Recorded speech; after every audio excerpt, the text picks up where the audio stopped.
Na wewe unajua liko jambo linalosababisha huzuni ndani ya moyo wako. Lakini Mungu anataka leo ufanye maombi yatakayosababisha kuondoa hilo tatizo linalosababisha huzuni kwenye maisha yako. Ni jambo gani ambalo ndani ya maisha yako linasababisha huzuni? Ni tatizo gani kwenye mwili wako linalosababisha moyo wako kuwa huzuni? Ni tatizo gani, shida gani inayosababisha usiwe na furaha? Ni shida ipi unayoipitia?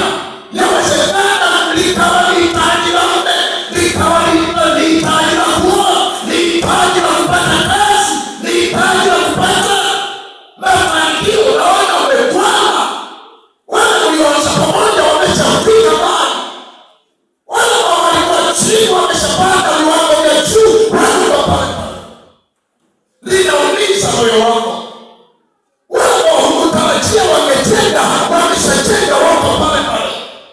Linaumiza moyo wako. Umeishi miaka mingi hujafanikiwa hata kupata mtoto, hujafanikiwa hata kuwa na mali yoyote. Umekaa katika hali ya umaskini, unahuzunika moyoni mwako.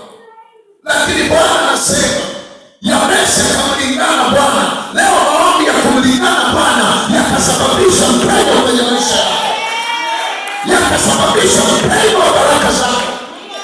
Yabesi alimwita Bwana, Yabesi alimlilia Bwana. Sio saa ya kulaumu, sio saa ya kumlika, ni saa ya kumwita Bwana, ni saa ya kumlilia Bwana, ni saa ya kumgeukia Bwana na kumwambia Bwana, tazama teso ninalolipitia.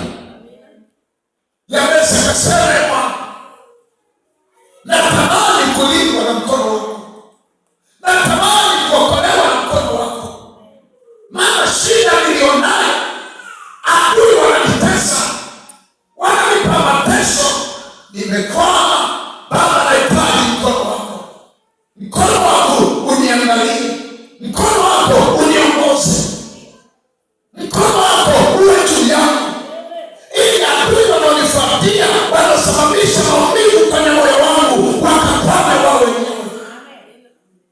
Unatamani kuona familia, kuona watoto wako wanakwenda vizuri. Ukitazama watoto wa wengine wanapiga hatua, wanamcha Bwana, lakini watoto wao wameshangaa, wamemwasi Bwana, wamemwacha Bwana. Unaumia ndani ya moyo wako kwa sababu wametoka kwenye tumbo lako.